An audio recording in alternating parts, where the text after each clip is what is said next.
Hello, Internet. Welcome to Popcorn Chicken, where we talk about cool things that happen on TV and pop culture and comics and movies and TV shows and video games or whatever. I'm your host, Justin, and I'm joined today by my friend Elvin, who's going to help me talk about MoonKnight, episode 4 today. Hello. Yeah, your internet's all wonky today. I was going to say, you look like you are recording this on a potato. Yeah, but I like when I look at the camera, my camera looks good. Then yours is like freezing a little bit. Oh, so it could be StreamYards because it could be. We'll figure that out in the edit. Because we're both seeing that our own feeds are fine, so it's got to be StreamYards then. Probably. Internet problems. Well, yeah, exactly. Yep. So let's get started. What are you drinking today? Oh, I always forget that. Thanks for reminding me. I'm drinking the world's finest water. It is from Fiji. H2O. Stay hydrated. The birthplace, my birthplace. So, yeah.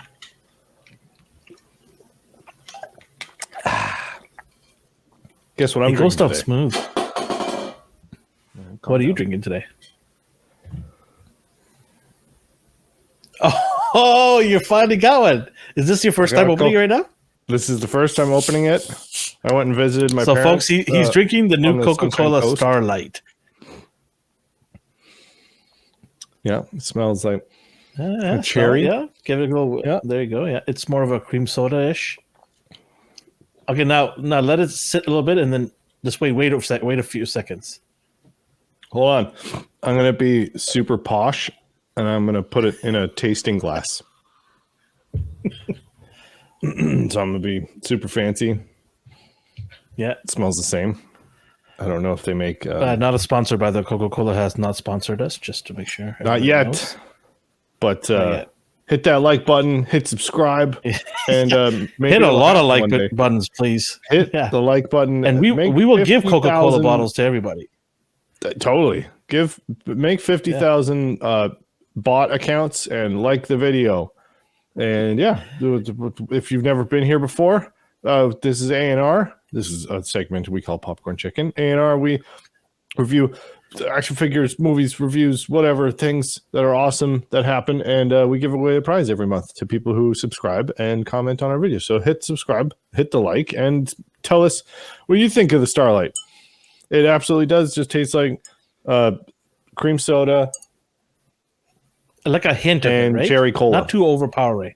Yeah. No, it's nice. It's nice. It's like, yeah. It's like it's a nice taste, yeah. Yeah, it's like when the pop machine runs out of cherry Coke and cream soda, and you just kind of get the remnants of the syrup bags, and I mean that's what happened. Yeah. Remember in the 80s and 90s? Remember in the 80s and 90s when they had all like the advertisements for when they came out with like a new cereal or a new like Chex Mix or whatever, and they were just like, there's a problem in the factory, and then it's just like this catastrophic thing, and then they gloss over the thing. Somebody pulled on the grape machine only. Yeah, no, he's fired. His kids are never going to eat again. But then they're like, no, we came out with this new snack. Toucan Snap hit the chocolate vending machine instead. And now all of our Fruit Roll-Ups, Fruit Loops is all chocolate now. Oops. Yeah. I used to love the little surprises they would put inside or collect these things. Toys would be cards or free movie tickets, things like that, right? I used to love that. Or in the 2000s, they would give like the little mini CDs, little mini discs. And they would have like Monopoly on there or like Roller Coaster Tycoon. Oh, so cool. Yeah, Roller Coaster Tycoon I used to play for hours. Yep. Yeah, it was the only way I can get to it. It was the only way I can get to an amusement park because I was so poor. So yeah, I was in the Kootenays. I was in the Kootenays at this point. You don't even have a roller coaster except for the avalanches that used to come down the mountains, right? Well, yeah, that's true too. Yeah, but no, it was like you go to West Edmonton Mall. Or like, what was the one in the States? Silver. By the way, I swear, people, we will talk about MoonKnight. We just we're going to talk about Moon. I don't know where it is. There it is. It's right there. Yeah, there you go. MoonKnight. You got it right there. I'm gonna switch. And if you're listening to us, you're wondering what we're doing. Well, we're on YouTube as well. So go and watch us on YouTube too, so you can see our beautiful mugs. Yeah. And just be aware that Popcorn Chicken is very explicit. We will go off the rail if we have to, just like that right there. So excuse Justin.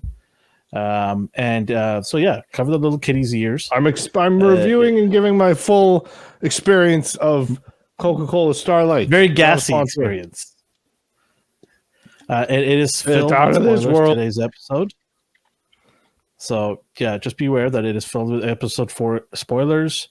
And if you have not watched it, go watch it and come back and hear our ridiculous takes on this episode. There's going to be some facts. There's going to be a lot of nonsense because we probably will screw up a couple of times. But hey, we're human, right? It's the internet. As far as I know, I'm human. There's no accountability. Hey, there you go. There's no fact checking. No, none. So this episode was insane. Absolutely crazy. Don't think you're gonna like what I have to say about this episode. That's okay. I will probably have a lot of. But I'm intrigued what you have to say because I was looking forward for this. Our friend. By the way, our friend Nathan couldn't join us today because he is studying right now for his Egyptian test. Because if he passes, he becomes a pharaoh. No, just kidding. He just goes to the next level. He just goes to the next level. So he is studying really hard right now in his university for his Egyptian courses.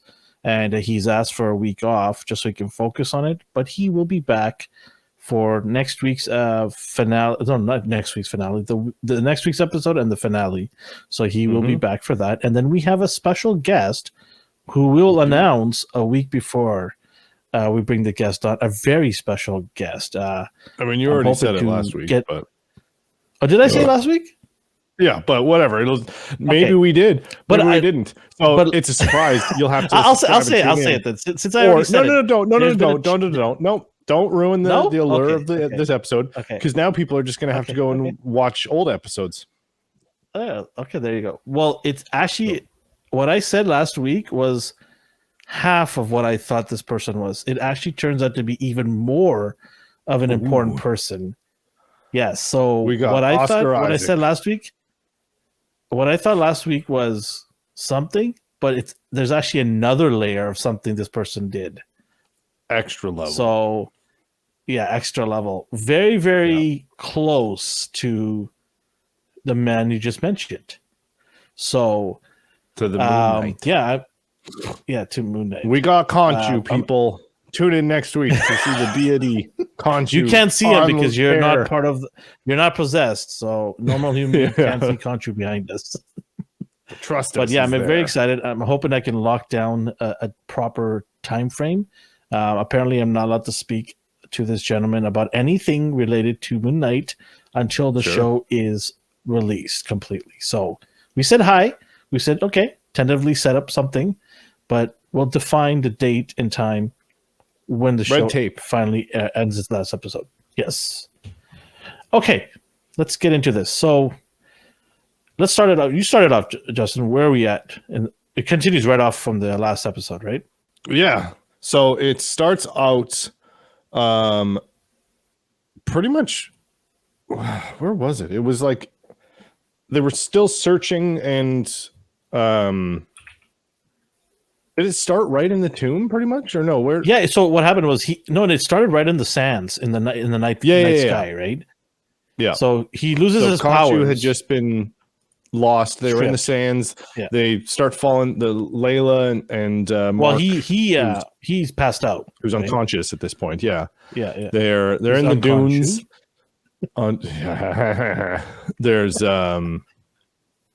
There's a truck that's following them. A sand truck, one of the sand speeders, and they've got heavy repeating blasters on the top because this is still Tatooine. That's canon. And then there's a bunch of then there's a couple Twi'leks that are on the top, and they're yelling in there is no in Huttese. And totally. This is still Anyway, so they shoot a bunch. Then there's a van there. Is this their van? I assume. I don't know. There's a vehicle that's there. Layla hides behind it. Then the guys very intelligently say, "Oh, I thought I saw somebody." And it's like, yeah, of course you saw somebody. Like they were literally in front of you, and you are looking for people. Why are all henchmen so stupid? I don't know. They're blind with I've greed. never ever seen a smart, intelligent henchman. No, well, because if they were smart, they'd be the bosses or the good guys. I don't know. Well, here's the thing: they see a vehicle in the middle of the desert. They identify it as a vehicle there, but they don't go look into the vehicle. They drive around it and look away from the vehicle. Yeah, because they're like, oh, in this vast desert where there's fuck all, we're going to look over there. Instead of the one thing that somebody could potentially hide behind, under, in, on top of, or in. No. Just do a quick drive-by. We shone a flashlight. She knows. They get it. Okay, we looked. They don't. Maybe also too. Maybe they don't get paid. Maybe these are all like interns, and they're just like, he told us to go look. They don't care. We did it. We looked. Okay, fuck it. I don't get paid enough for this. Motherfucker just like threw. They're in overtime. Out of his they weren't even chest. supposed to be there in the nighttime. This guy is a physical manifestation of death. Like whatever. I have a gun. It's not going to do anything. I looked. Okay, there, dude. I did my job. So she gets in the van. Then she has like a brain blast, like Jimmy Neutron brain blast, and she's like, "Oh, there's open bullet casings on the truck." Which sure, okay. Then she's like, "I know." Oh yeah. Then they're like, "Oh, let's slowly drive up to the guy that's passed out, menacingly, instead of just like pull up." Okay, go on. And then let's find the other person. So they go up and they're like, "Oh, okay, I think he's dead." Have you ever walked? Have you ever walked in a place where there's no light? It's complete darkness outside. Yes. Have you ever been in a situation like that? Yeah, you can see everything. So, can you see everything? Yeah, if there's okay, no, you're right. They have a flashlight. No street lights, nothing. It's complete darkness. Yeah, your eyes adjust, and if there is no lights, then you can see pretty good. But if you have a flashlight, that screws with your night vision, and you can only see where the flashlight is. Yeah. Okay, sorry, what was your point? I just completely. My point was like, how does she see those bullets in a truck far away from her driving? That's why I made fun of it. That's why I said she had a Jimmy Neutron brain blast thing. I just wanted to elaborate on that because I just found that absolutely ridiculous. Or maybe her that aim was like, so good. And her aim was so good. Yeah, maybe that was her, like, I don't know. Yeah. Superpower. So, exactly. She can sense bullets. That's her superpower. So then she gets in, and then they're like, "Oh, he looks like he's dead." And then they slowly drive up. Then she's like, "Oh, you know what was my favorite Steven Spielberg movie? Jurassic Park. I'm going to be like, what was his name? Was that what's his name? Who was James Bond? No, it wasn't. Pierce Brosnan? Was Pierce Brosnan in Jurassic Park? Was it?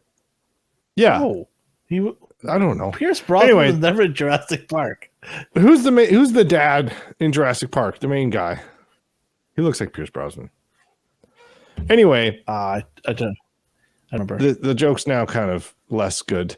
Anyway, she's like, "I'm gonna reenact my favorite scene from Jurassic Park." She grabs a road flare and stands there for no fucking reason. And then I did like how they didn't just immediately start. I did like how they didn't just immediately turn around and start shooting her. He was just like, this thing's bolted onto it. I have like this amount of movement. So he's just like, turn around, come on. So then they like, then it turns into like a yakety sax, and it's just like chasing her around. Then she magically throws it in the bullet casings. It's funny how they're circling around this vehicle and chasing her, but not once did they run over Mark's on the floor. No, because he's right got nearby. Plot armor. Yeah. So he's got a white shirt on, so it's camouflage or something. I don't know. Anyway, so then she throws the flare. this wasn't super unbelievable. I think it might take a little longer for a flare to ignite a bullet, because it would have to heat up the metal to a point that it's so hot that then the gunpowder ignites. But whatever. Movie magic, red barrels are explosives. Yeah. Like, whatever. If you touch a bullet with hot, it explodes and turns into fireworks. That's fine. So then they get in the thing. Then it's daytime. Then they have a heart-to-heart, and then he tells Layla, oh no, she's getting mad because Mark was going to leave, and then he's like, oh, well, he was going to leave you anyway, so like whatever. And she's like, yeah, that's true. He would just have been like a lone wolf. And then he just kind of blurts out, oh, actually, he was protecting you because Khonshu was going to kill you or something. And Mark's in the mirror. What the a whole little time. snitch, right? What a snitch. Yeah. Mark's in the mirror the whole time, just being like, don't do it. Don't do it. Yeah. Yeah. So that opening So they scene, get to. So it they was finally fine. get It to didn't- the bear. okay. Yeah. I don't even want to talk about that. It's to me It was like fine. I just found in that the moment nonsense. it didn't bother me. Yeah, I was just like, okay, let's get on to the next scene, which is Yeah. where they found the burial site. There's only that like they've been digging. 2 minutes or whatever. Like, it didn't drag on for long. It was just quick, like, run away. Okay, anyway. Yeah. So they get to this burial site where, what's the name? there's Harold and Kumar. Harrow. Harold's been. Harrow. He's actually been busy because they've dug quite fast, if you ask me. I mean, I don't know what the timeline was, but to me, I'm thinking maybe a week, right? Sure. Been about a week. I don't know. And they dug Couple pretty fast. They days. got the structures up. They got a tunnel. They dug through with the elevator shaft. And as they're walking through, they encounter a goat. A goat, which means Satan. In Egyptian, there's a goat god, Kunum, I think it is, or Kunum. I don't know. I'm probably butchering it. It's KHNUM. So maybe this is a god watching over them in the area there. Who knows? Ooh. Or it could just be a random goat because there's a lot of goats in Egypt. It is one of their favorite food to eat in the Middle East and Egypt. So, yeah, around that coast. Well, I think Africa loves goat too a lot. I see a lot of people eating goat. Goat's good. So, Milk's good. Goat cheese. Cows goat suck, curry's really. great. Yeah. Next time when you're eating a steak, I'll ask you, does it suck? Do they make goat steak? I think that's the only leg up that. I don't think you could because I don't think it's big enough to be a steak. So it would just be really expensive. Would it then be better? I think it'd be more like filet mignon type. It's not thick enough to be a steak. Yeah. Right? All right. Next up on Anyways. Popcorn Chicken, we start a culinary course. We start eating goat. Hell yeah. Goat on a spit. Mm. Yum. So they get to the tunnel area, and for me, this is where things kind of started annoying me. Now, you know me, I am not a fan of stop it. I can do everything. Okay. I don't need your help ever. You're no good to me. You're a man. I want to be empowered women. And I don't like this character from the beginning, and I've made it very clear. Layla is not my type of character that I care about. The actor or actress, I think she does what she can with the role she's been given. But I just find this character so useless. I don't know. Like, here's the thing. We have Mark, who is an Egypt specialist. He knows his stuff. Sorry, Steven, not Mark. Mark is your goon guy, fighter, CIA thing. You have both guys. They can do this mission on their own. I want to know from you, what do you think and why do you think she's important to this show, if you feel that way? What does she bring to this show or this story that makes her valuable? I mean, a Do you connection feel- between Mark and Steven. Forget the she's connection. I'm talking about no. But I mean, the- saying the- like he's the only reason why he's listening to Mark. Like whenever Mark is telling Steven, like, don't do this, don't say this, don't tell people about this, is because he's like, they'll kill Layla, or she's not involved. I don't want her to be. So then he kind of gets taken aback and goes, okay, well, there's something directly in front of us that I can see the effect of. Because the whole like, oh, what we're doing is going to save millions of people or whatever is too big picture for Steven. So the immediate like this person, they if we're out, then they kill her. So that's been like a big driving force for Steven, the character at least. I don't disagree with you that she is just like I'm trying really hard. Like now she's really, getting she's getting a passport. Now she's helping doing this, and it's just like, okay, why? Because we don't really know anything about her. Even like through this episode, they give you a bunch of information, and even then you're just like, okay, but why? What is her point? Like, why is she here? What is, I don't know. And then, so I think the biggest thing is just kind of gluing Mark and Steven together more and giving them some common ground to fight together on. Like for me, I know Layla is not an actual comic book character. She's a made up character for this show, right? Mm-hmm. So already there's something that this is already something that fans are not even happy with. They're like, hey, we had all these characters. Why did you need to create a whole new character? So for right there, they have something like already going against them, the writers and the people who made the decision to make this change. But let's overlook that. Let's overlook the fact this is a new character. Who cares? I even overlooked it. I'm like, hey, I'm going to give this character a chance. But for me, every episode that goes by, I'm like, this character's not really doing anything besides hanging out with Steven, and maybe they have a romantic relationship. And I don't see the benefit that she brings to Mark and Steven, because she's a valuable person to Mark, and Mark wants to protect her from getting, killed, because he loves her, right? Even though they were going to divorce each other, he still loves her and wants to protect her. And every episode that goes by, we get to see that they still love each other in some aspect. So for me, like here, why would Steven entertain the fact to bring this woman into a dangerous situation episode after episode, even though he knows that Mark wants to protect her at the end of the day? So I don't understand why Steven needs to keep bringing her along. Now, I don't think Steven is. Maybe I think she is, because I think she more dictates. She's more like I don't care if you. Right? Yeah, as we discovered in this episode, like when they got in there, and he was like, "Oh wow, look, the statue things or whatever," and then they're looking around, and she drew like the 1 backwards 3 or whatever, or the symbol, and he's like, "Oh, did you do that?" And she's like, "Yeah, my father did that," or whatever.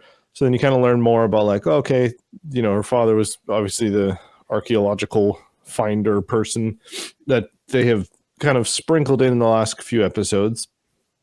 But we're getting more closer to the fact that her dad was Nathan Drake, and that's becoming canon. I love that.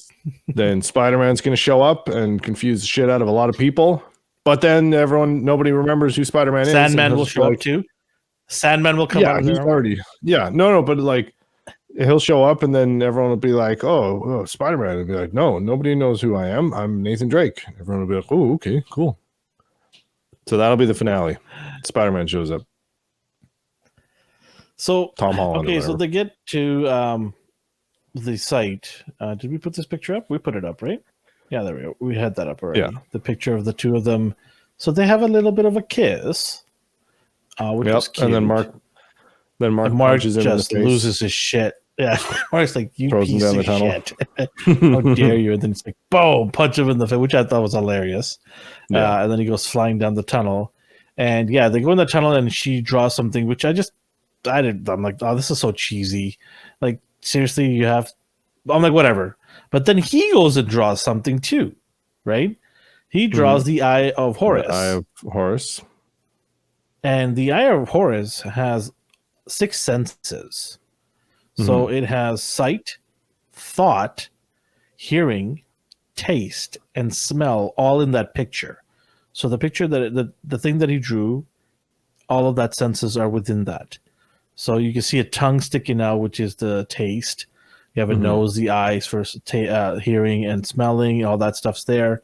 So I thought it was interesting, but I didn't understand what was the purpose of that. Did you understand what the purpose of that was? Yeah, that was the shape of the tomb that they were in, or So the room. That. Well, because they like walked around a bunch, and they were just like, I don't really know where to go, because it's like they all looped around together, and it was a maze. And he kind of pieced it into together, like how the way he'd been walking. He was like, "Oh no, this is actually in the shape of this." So then they found where they need to go, or where the entrance would be. Yeah, or because there were just like a bunch of tombs and sections or whatever, so they didn't know which one would be important or where the thing would be hidden. So then, when they figured out what the shape was, then they were able to align some symbolism, and then kind of try and figure out where the booty be buried. The bounty. So yeah, they basically find their way to the first tomb preparation area, I want to call it, and they see a whole bunch of blood on the floor away from leading away from it, and then they see little bottles of where people. This is actual in real life, and I wish Nathan was here today. Yeah, he could probably tell us the exact name for it. I can't remember the name, but they basically take all the organs out of the mummy when they're mummifying somebody, and they throw it into these bottles, and they bury these bottles with them. So when they go to heaven, they get all of their organs with them, right? So I'm assuming that these Egyptians were not organ donors. They didn't sign up for organ donating at all. They just took it all, which is very, very selfish of them. They could have saved a lot of lives. It's nonsense. Come on, ancient Egyptians. Yeah, get your stuff together. Save Macedonia. Yeah, come on. So, you want to talk about this part? Because I think this is probably right up your alley. You probably like this stuff, right? Yeah. So they had the clicker monster. Well, okay. So first off, they were looking around, and then Steven's getting all grossed out because there's blood and stuff, and he's like, blech. Then they did you see him climb the rafters? Did you see him see the stuff on the rafters? Yeah, he climbed it. So that was some freaky shit, right? Yeah, there was a lot of the same kind of thing where they had all the spices and stuff that they would mummify them in and wrap them in. Arm or something on there. Yeah. So the snake skin, they had like corn and give them weird shit there. Yeah, so they were making some salsa for them, for a snack for the passage over. Anaconda salsa. Yeah, it's a long journey. You need some sustenance. So he climbs up there, and then Clicker Monster comes down from The Last of Us. Do you know why he's clicking? Do you know why he's clicking? Because he has all of his internal organs that make noise, like your voice box, your larynx. Somebody told me about this today. Somebody told me about they click because they took the tongue out. Yeah, the tongue's like, gone. Oh. I'm like, yeah, you're right. If you don't have a tongue, you're just gonna your jibs are just gonna clack each other, right? There's no. Well, yeah, you don't have a tongue. Well, you may have a tongue, but that's probably taken out. But also, yeah, you don't have lips or a voice box or your what's the? I didn't think of that at all. I'm like, okay, that makes sense. I thought it was his. Diaphragm. I thought it was his. Don't have any of that. I thought it was his arthritis acting up. No, they all become bats. They all have echolocation because they don't have any eyeballs, and they all just click. And so yeah, he's just going around clicking. Then he and the character that he or the dude that he puts onto the table. So he comes in with his big fucking dude, throws him on the table, stabs the shit out of him. Layla's hiding under the thing, the table that they're on. Yeah. And right when she starts moving, I was just like, she's gonna knock over an urn. She's gonna knock over an urn. She's gonna knock over. I know. An It urn. was Then so she fucking knocks over an urn, and I was just like, okay, there's the trope. And then it clicks around and starts looking for her. The scene was whatever. But the guy that he puts in and starts cutting up and ripping the innards out of. We see him later in the episode. Did you notice this? What? The ginger guy? Yeah. Anyway, so the guy I remember him from previous episodes. Yeah. Yeah, we see him later again too. Anyway, so then they do no, I'm over here. No, look over here. Blah blah blah. They throw a thing and then throw this over there. Yeah, throw it's over here. And then it gets distracted and then they do the thing. Anyway, they run away. He throws the table on it and he squishes it. It's kind of. Then they run again. I don't understand why he decided to climb up a rafter than rather just chase her down. If you're is he a dumb mummy? Like, if you're a smart person, it's an attack dog. You just go. It's an attack dog. Whatever it is. All it is. The dog saw both things, right? Yeah, he saw her running away. Runs after the one that it knows that it's in there. One disappeared out of eyesight. It's got object permanence. She ran into the other room and it's like, she doesn't exist. This thing's still here. I don't know. But then what happened was he climbs up the rafters to get him and then decides to change his mind. Yeah, because it's dumb. I don't know. And then he throws great writing. a bunch of shit on him and he goes, I squished the dog. Or I squished the mummy. Squished it. Yeah. Oh, he squished it.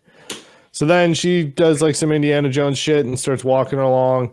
And then Ethan Hawke shows up.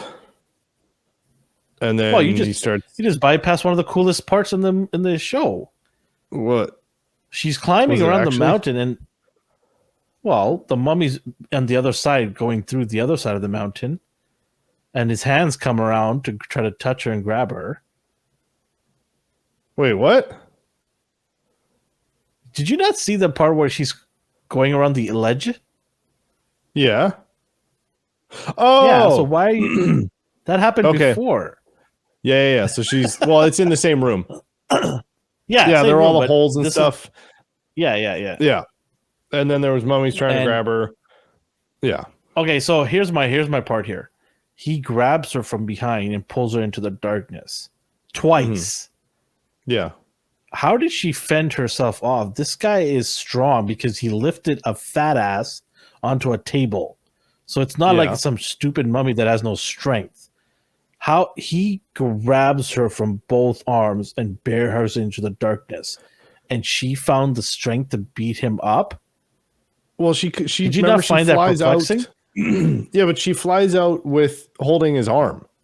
So maybe it's because she knows that they are they're just blunt force objects. So like she pulls hard enough, its arm's gonna rip off. So it's not. I don't know. There's a lot of. You're not wrong. A lot of BS on that. Okay. So anyway, so she gets out of there. She wrestles with him. He's trying to use his sharp elbow to stab her. And she stabs him in the eye with a flare, which is always fun. She's always got flares everywhere now. She's a flare master. So she flares him in the eyeball. Is it eyeballs? Yeah. Or the went right into his eyeball. Yeah. And then flings him, and then we both kind of fall over the hill. Now, the camera angle was pretty bad on this thing because it shows them flying off the cliff with no hand reaching out to the edge of the cliff to grab the cliff. So whoever did that angle doesn't know what the hell they're doing, because it did not show any whatsoever indication that she's going to be able to. Yeah, I mean, she kind of I thought that was weird too, and I re-looked at it. When she flips over, she kind of goes over and then spins back really quickly. Kind of like she had the intention of. That's defying gravity. No. While they're on the thing, she's pushing him over, and then you can see her violently jerk in the opposite direction, like she went to go grab the thing. But you're right, they could have done a better job of dictating that she was gonna. Yeah. So she's hanging on, and she climbs up, and then you were saying about Harrow. And then Harrow shows up. He's a cool cucumber, man. He's a bad man. Oh yeah. I mean, Harrow shows up, Ethan Hawke, and he's like, "Hey, You know, because chilling he's just there to fuck shit up. Like he could just be like, and I mean, he does that a lot in this episode. So this guy is becoming. Sorry, to me, this guy is becoming my favorite character in the show. Oh yeah, just calm, totally, no fear, and he's very. A lot of his lines are really poignant and and effective. All that he needs is just a couple Mandarin classes, and he's good. Episode 4. We still talking about episode 2. Yeah. Yep. So then we should ask our guest if we do. We should ask our guest, did he take any Mandarin lessons? No, I'm. Yeah, that's gonna be. I'm going to. We have to taper our. I don't know if those questions will be, but we should write questions down prior to having that. Totally. I mean, they'll probably have to. Yeah, we'll talk about this after. Anyway, then Harrow's like, "Sup, bitch, I'm here," and then she's like, and then it goes to Nathan, not Nathan. I'm getting Ethan Hawke, Mark, and Steven. I'm getting Ethan. You got your adventures all wrong. And yeah, all my adventures are all boiling into one. So Steven's looking at the thing, and then he's in the tomb of potentially the person that they're looking for, and he sees a different language scrawled on the effigies or whatever, and then he's like, "Oh, hieroglyphs, Macedonian."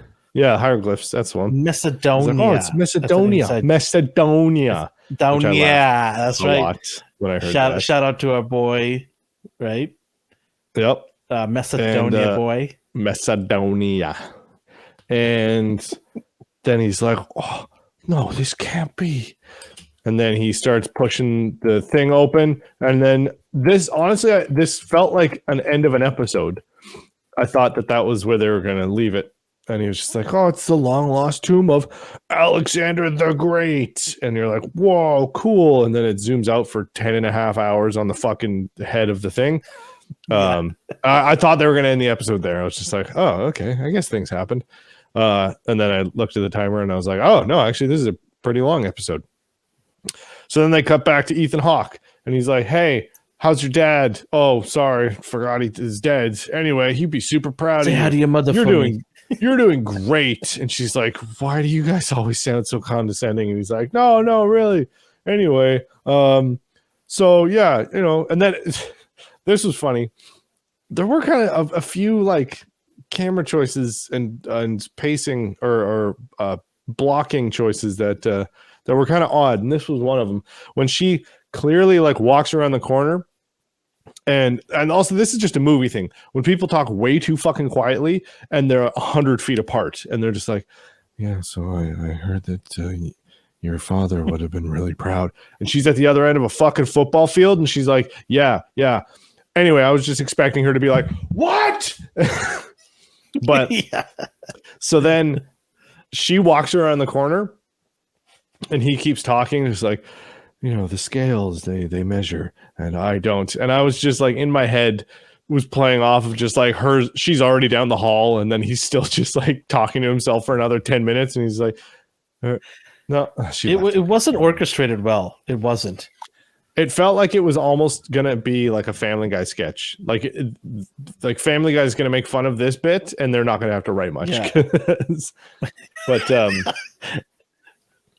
But yeah, so then, then he's like, "Oh, well, what about, oh yeah, no, I read your scales of Mark, and he's troubled, he's tormented, and then it, oh yeah, because they talk for a while, and it cuts back and forth, and then Steven's looking through the tomb, he finds the thing, another like Scooby-Doo clue where he's like, "Oh, he's the mouth, I'll check his mouth."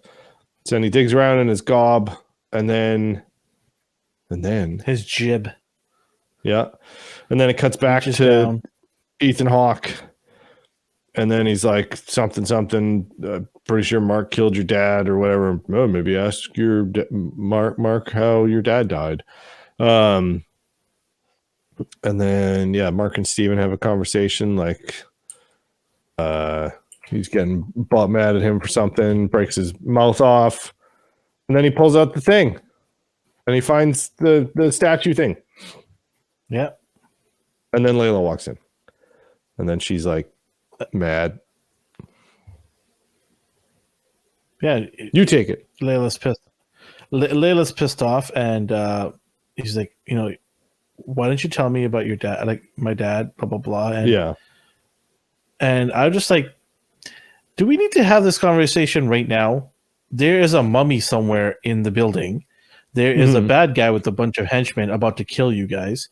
And now you want to have a conversation? Get the shit and get the hell out of there. Yeah. Like, time and place. Okay? Like, yeah, let's talk about this later on in a hotel room when we have a few drinks, and we'll chat about this, and we'll figure her daddy issues. Like, I don't understand this. Like, is it just me, or is the writing and the timing, it's just not there for this episode for me in certain parts. I don't know. The episode that you had this? We had these comments about, I think, episode 3 or episode 2, I think. And it was the two dudes that directed that episode too. And this one kind of had that same kind of weird. Who directed feeling. this episode? Yes. Was it the same the two dudes? guys, Justin and Kevin, or whatever the fuck his name is? I don't remember. Goddamn Justins. Yeah, just ruining everything. Right. But yeah, so I don't know. I found that really odd that she wanted to know right then and then what all the shit's happening. And sure enough, they're babbling away, and our boy and his henchmen show up, right? Mm-hmm. They're like, "Hi, can you give that to us, please? And we'll spare your life." Actually, we're not going to spare your life. And he takes out his gun and goes bang, bang. Hold on. Well, okay. This scene was I liked. I mean, apart from again, this is a movie trope thing where the guys with the guns decide, I know it's going to be a good idea. I'm going to walk to a hand-to-hand distance when I have a gun. Oh no, he punched the gun out of my hand. You know what I could have done? Fucking stood 5 feet back and been fine. But no. Anyway, so he does a cool punch thing, stabs a guy, throws an axe thing or whatever. And Ethan Hawke is just like just shoots him. He takes out Ethan Hawke takes out his Indiana Jones gun. Yeah, like his fucking 1945 service looks like a gun revolver. that he found it in the tomb. Yeah. Yeah. He's like, wow, I hope this what is he holding? Or he did find it and he was like, there's no way this thing works. I'll just scare him. Boom, fuck. Oh, snap, it worked. Yeah, that's why gun safety is important. Oh my God. It looked like a gun that came out from the 1940s, man, I swear. Yeah. It's like, this is the gun you carry around with you. Yeah. I know, dude. It's crazy. Then Ethan Hawke shoots him. That too.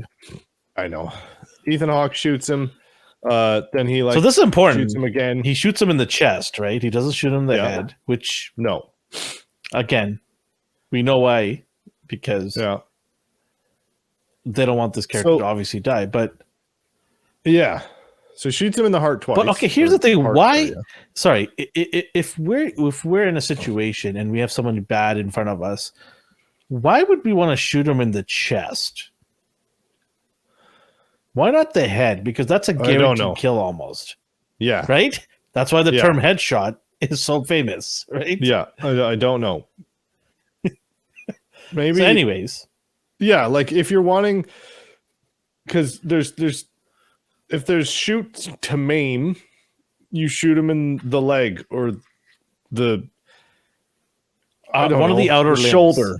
Yeah, shoulder or the legs or like maybe the stomach, but even that's probably going to kill someone or potentially pretty heavily. But if you're shooting to kill and you've got them at gunpoint and you're like, okay, I've given you the chance now, like you have to die. There is a high probability that person will die. There's a high probability. Like 99. If they survive that, you deserve to die. It's if you're like arch nemesis and you shoot him in the head and then he comes back and kills you, that's it. You that's okay. That's how it was supposed to happen. It was Motherfucker inevitable. Got shot in the head. Exactly. Like he is death incarnate. Nothing's gonna stop him. I put bullets in his head. So like, Yeah, fine. exactly. But like Ethan Hawke, he shot him in the heart twice. So it wasn't like I don't want to hurt him or whatever. No, he wants like this guy to die. Then we cut to like a 1980s adventure TV show thing. And then it zooms out and then we're in a mental hospital. And this is where the episode got crazy. Like pretty much like the tomb scene. And all of this made me care about the episode because the entirety of it was plagued. It wasn't that bad. Again, I'm harping on it. We're harping on it a bit. I really liked the episode throughout. Like there wasn't any parts during that I was just like, oh, that's stupid. But I was just like, this is fun. This is cool. This is whatever. And now that we're like in retrospect and this is such going into it. I want to talk about the picture that we put up here. So this is where you're talking about where he gets into this deep state where. So this is right out of a comic book series. I can't remember the name of the author, but anyways, I remember skimming through this. I haven't read this comic book series because I read the other MoonKnight one.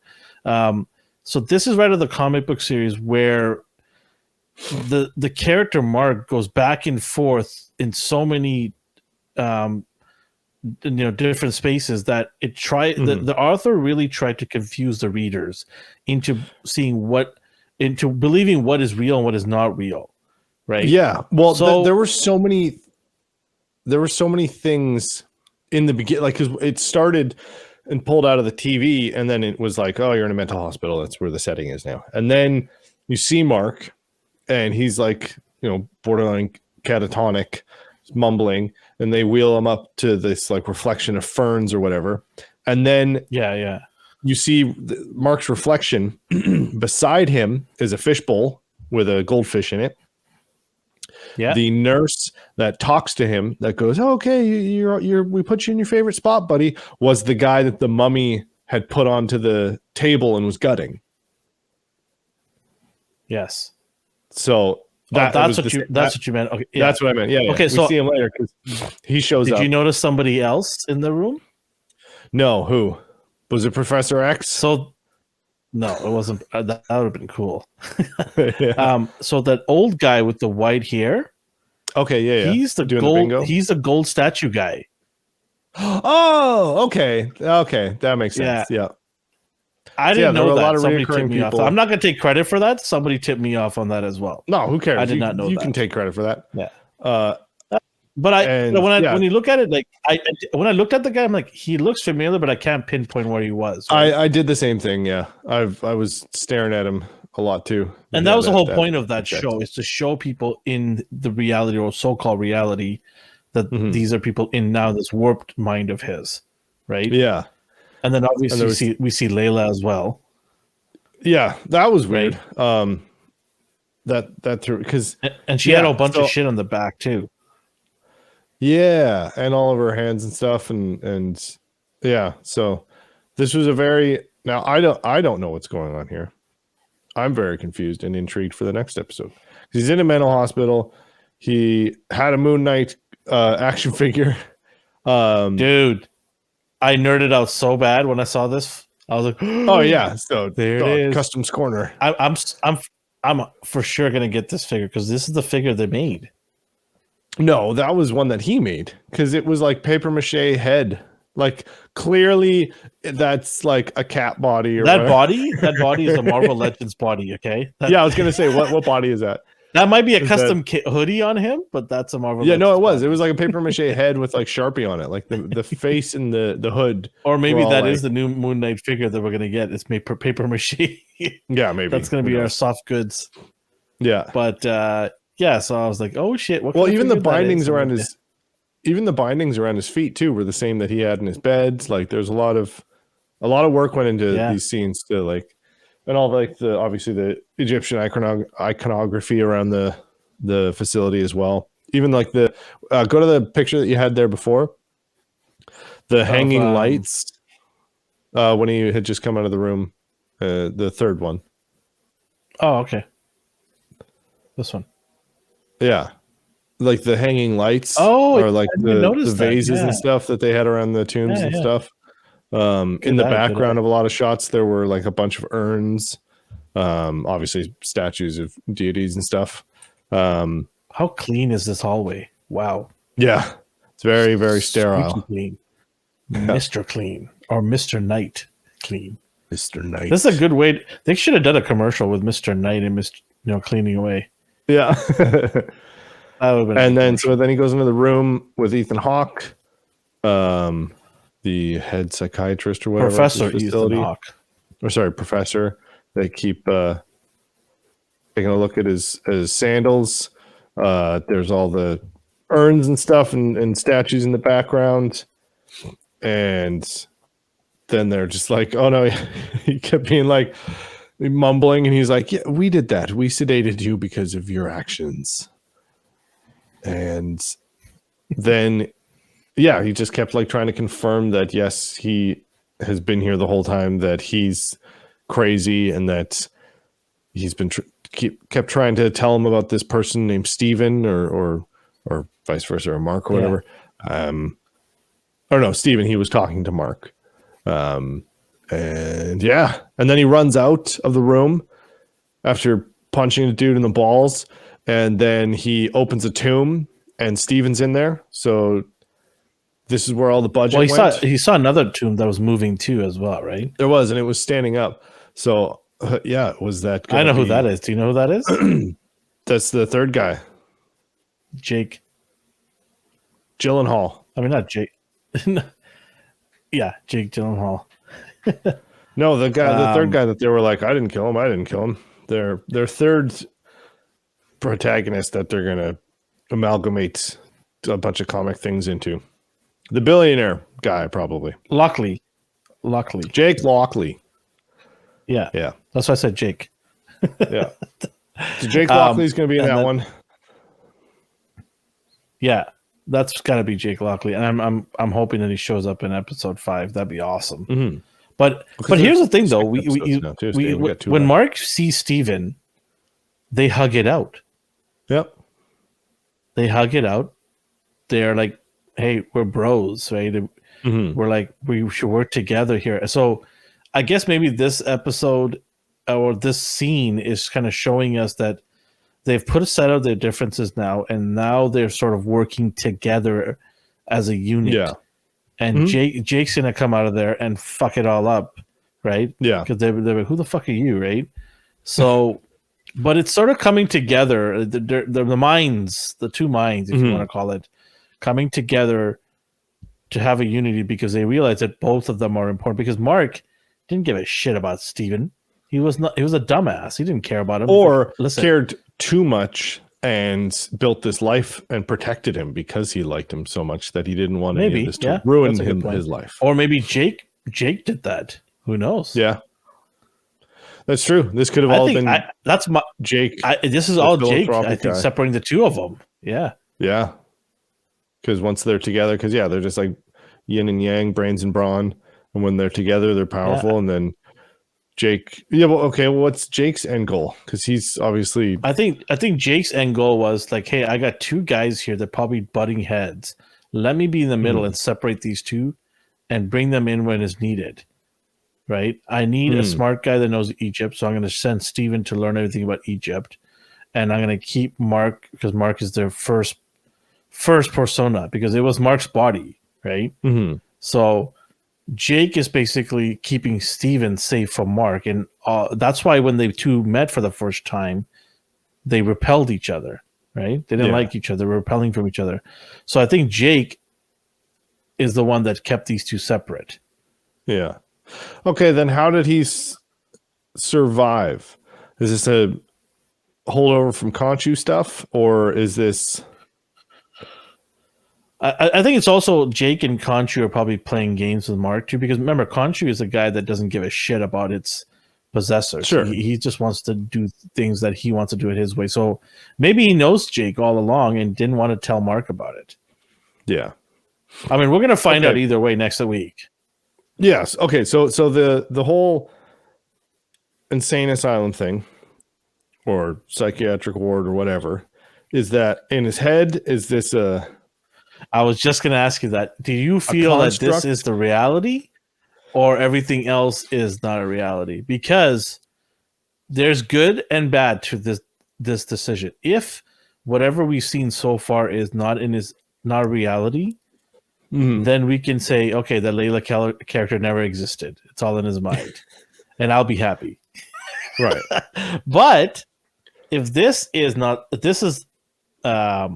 fantasy and what we've seen so far is reality, then which is what everyone's thinking right now, right? The majority of the people are thinking this is not reality. What in the hospital? This is in his mind because he got shot and he's unconscious, drowning in that water. Everyone's thinking right now this is not reality. What kind of mind fuck would this be to everybody if this is the reality? I think this is reality. Is it going to blow your fucking mind? Here's my theory. Is what's the god that Ethan Hawke's trying to make come out? Amet. So I think they released Amet. They killed all the bad people. They did the Thanos snap thing. Killed all the bad people. But they're still a just god, and they still have their morals and what their rules that they have to abide by.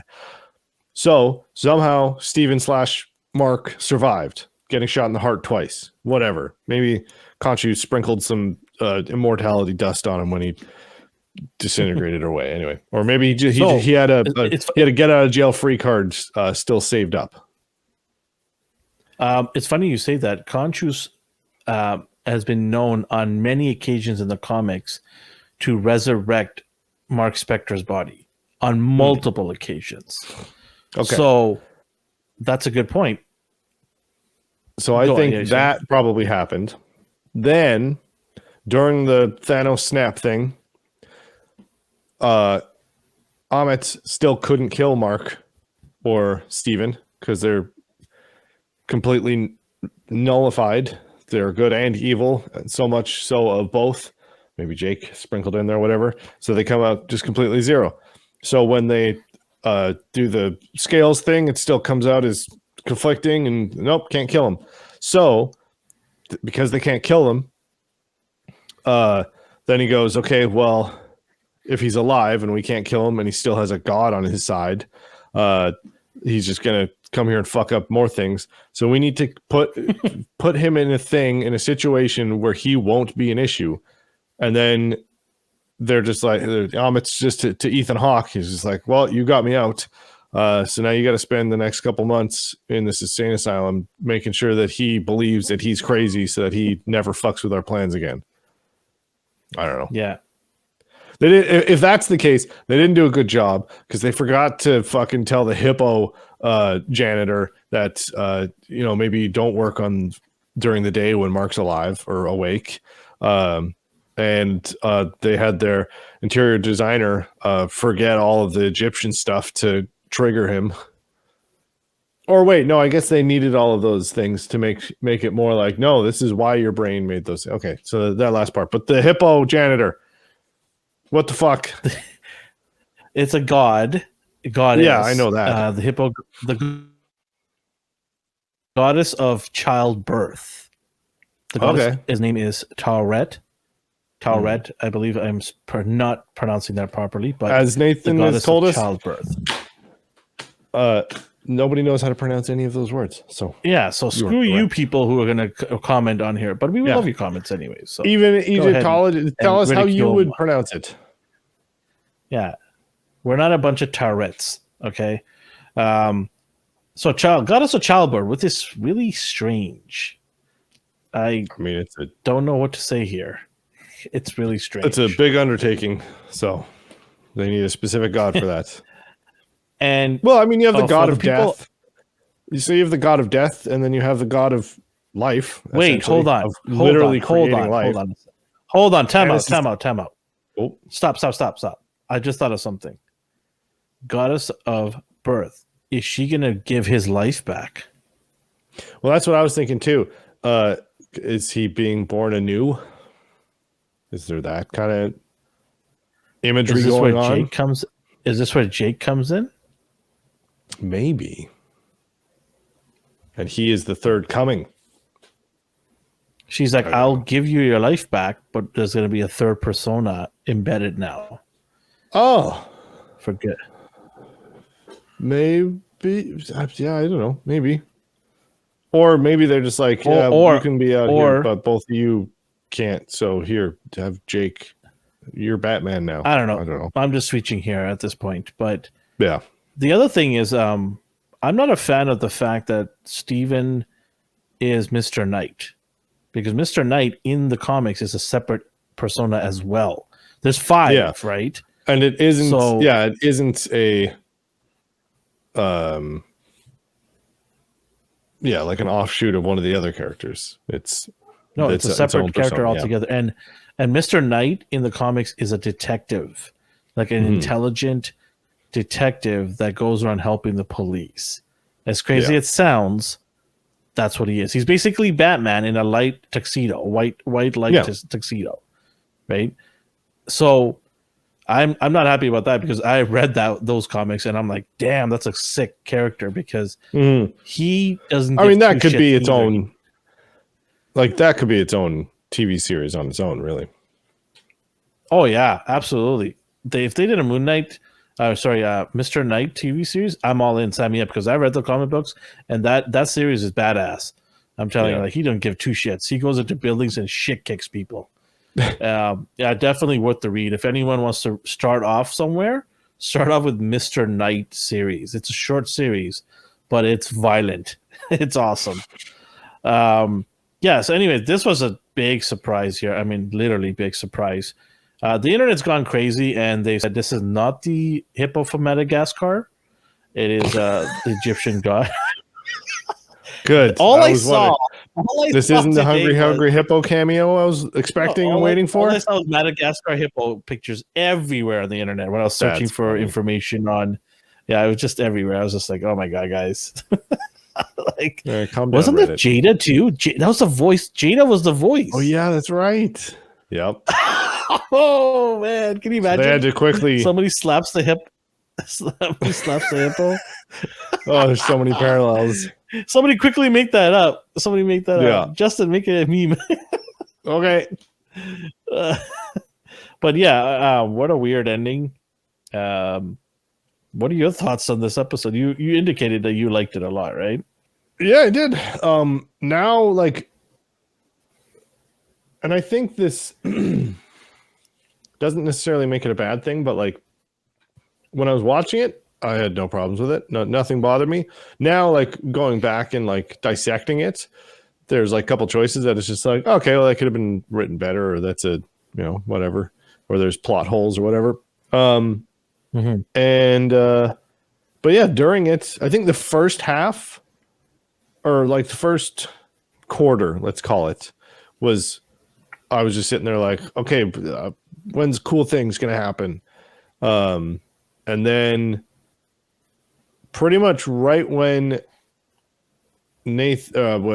Steven got to the tomb, that's when things started getting cool, because it was just like, oh, it's Alexander the Great. Oh, we found this thing. Okay, cool. Oh shit, now everybody's here. He got shot twice. Holy fuck, he's dead.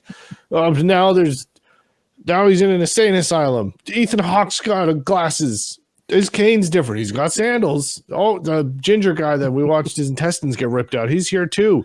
There's action figures. There's a fucking hippo. There's 2 of them. There's 3. Okay.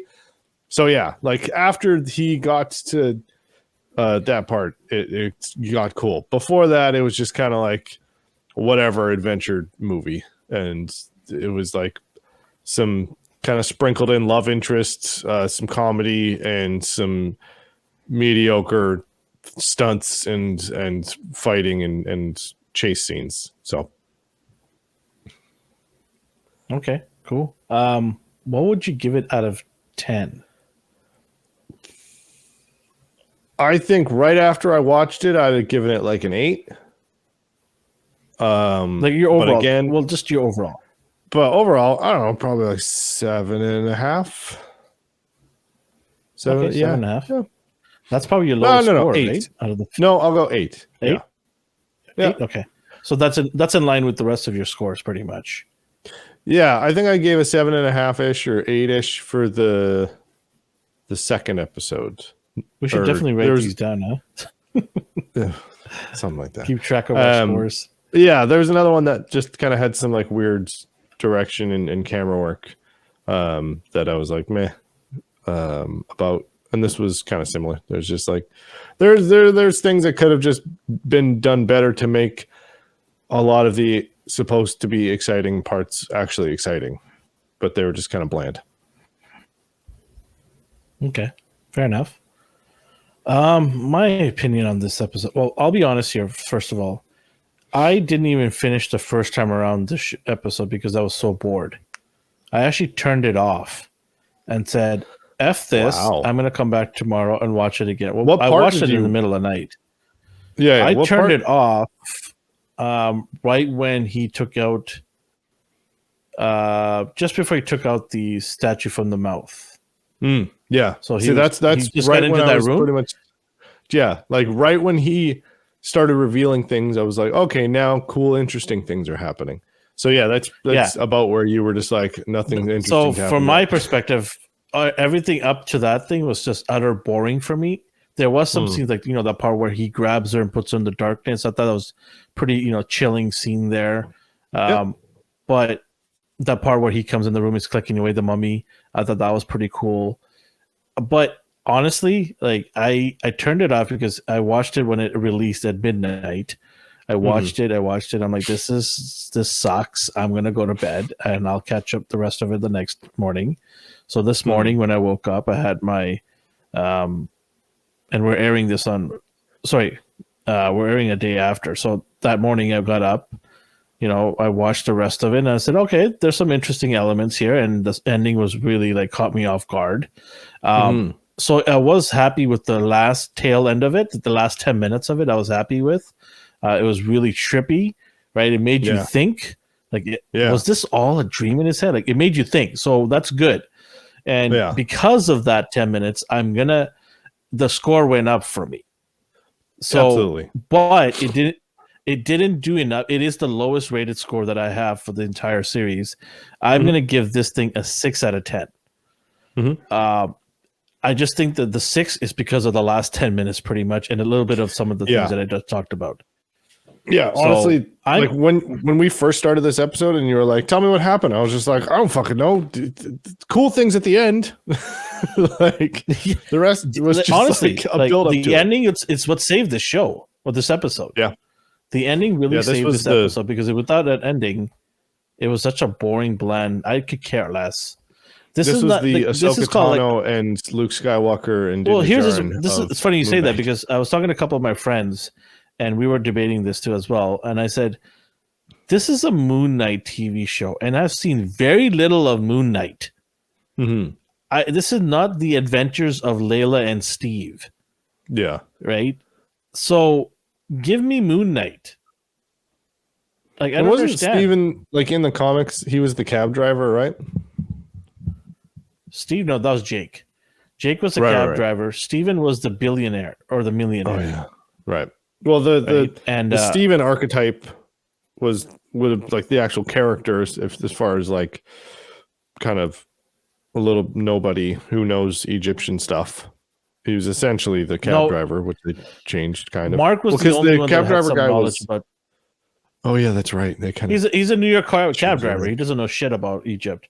The only one that knew about Egypt was Mark because he was a CIA guy that went down there and worked in the Egypt in the area. So Mark is the only one that's actually knowledgeable about Egyptian culture and everything that goes on with it. Steven is a millionaire that provides the tech and the suit of MoonKnight. So they did change that, and I. See, sometimes change is a good thing. Sometimes change is terrible. For me, I like the fact that the costume comes out of him and becomes like wrappings like a mummy has. I don't mind that. It well, looks fucking badass. Yeah, to me, and they've done that right? kind of thing before. Like example, like Spider-Man, he didn't produce web from his skin. He was always the like web cartridges or whatever. Yeah, But web then cartridges, later, and then later iterations they had the web cartridge version, and then they've been able to make comments on that. Just like that was probably one of my favorite scenes. Spider-Man is one of those characters that how is that so weird? Yeah, but Spider-Man is a character that has multi-universe in it, and how many Spider-Man suits have we seen? Probably like a million of them. They could just keep making suits so the cows come home, right? So yeah, I mean, it was a disappointing episode for me. 6 out of 10. It was my lowest score, I think. It is my lowest score for the series, and I'm hoping 5 and 6 really step it up, because to me, if 5 and 6 are the same level as these ones were, even though I gave the other ones decent scores, I think it's a disrespect to MoonKnight, the character, because it's so much more in the comics. Like I just talked about Mr. Knight, how violent he is. Like he finds his criminals because of intelligence, and he shit kicks them because that's what Khonshu wants. Khonshu's, the travelers of the night have to be protected, and if it means to beat the shit out of the evil, then we'll do it. Right? There's no remorse here. And if it's altogether just like a watered down, like kind of, it is. If right now it feels like a neutered MoonKnight. Yeah. It feels like MoonKnight's been neutered, right? And it's horrible, because if you read the comics, you're just like, what is this crap? That's the thing. Like a lot of people who don't read the comics and watch this, they don't know what they're missing. Yeah. So anybody who has the slightest, who's listening to this or watching this, likes MoonKnight and loves the character's lore, I urge you to pick up a comic book or go download the Marvel's Unlimited Disney the app, and pay $12 and you get a million comics to read every month. Go and read some of this guy's comics, because it is such a good story. And I just feel like what am I getting here? Like, it's just not what I wanted. And I want to see this cool stuff that this guy can do. It's just, I don't know. It's just a shame for me, because I don't know, like 5 and 6 are still to come. And there's going to be a tie-in for movies, right? He's going to be partnering up with Blade, Black Knight, some of those characters. But yeah, I'm just not happy right now. And this is from a fan, right? Like this is someone I really enjoy this character. I like it. So yeah, I mean, the end of the episode definitely. But no, the end of the episode definitely left the intrigue for the next couple, and I think definitely one thing I read online with the end credits, they said that every episode the moon gets bigger and bigger. Oh, that's a cool little attention to detail. Yes. There's 8 cycles to a moon going from crescent to full. We only get 6 episodes, which sucks. They should have done 8. Like, way to go, Disney. You could have capitalized on that, really. Seriously. But if you look at the end credit scenes where the moon shows up, you'll see it every episode it gets bigger and bigger. That's cool. So, and his powers. Well, I guess two of the moon cycles are a new moon, so there is no moon. So that's why they only did 6. Yeah. There you go. See, that's the only reason. All right. Okay. Well, I guess we'll wrap it up today. Yeah. That's enough MoonKnight talk? Okay. That's enough MoonKnight talk. All right, Stay tuned to next week where we'll do it again, and hopefully it'll be rad. And you can... Yeah, and go ahead and follow us on our social media platforms at Astonishing NR. So, and if you're listening to us, go to our YouTube channel and smash that subscribe button. Help us to get to 1,000. We're moving our way up there. We appreciate everybody, and as a thank you, every month we're giving away prizes. So go ahead, free stuff. Like, subscribe, leave a comment, and we'll pick you to win a prize every month randomly. Fact. So wherever you're around the world, we're gonna pick you. The universe. Yes, you in the universe. Have yourself a good morning, a good day, and a good night. And MoonKnight's Bye, out. Internet. Wait, Dio, say bye. Bye.